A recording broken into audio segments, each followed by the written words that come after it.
पुण्यातील कल्याणी नगरमधील अपघाताला कारणीभूत ठरलेल्या अल्पवयीन मुलाला जामीन मंजूर करताना बाल हक्क न्यायमंडळाच्या सदस्यांकडून पुष्कळ चुका करण्यात आल्याचा अहवाल महिला आणि बाल विकास विभागाने नेमलेल्या चौकशी समितीने दिला।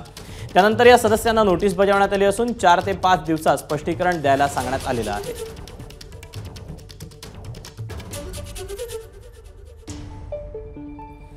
दरम्यान यावर काँग्रेसचे आमदार रवींद्र धंगेकर काय म्हणतात आपण पाहूया। खरं तर या प्रकरणामध्ये पहिल्यापासूनच संशयाची पालचुक करत होती। त्याच्यामध्ये खरं तर ज्या 2 पोलीस अधिकाऱ्यांना ह्या निलंबित केलंय ह्यांच्यावर फौजदारी केस केली पाहिजे होती। हा माझी मागणी आजही उद्या परवाही राहील।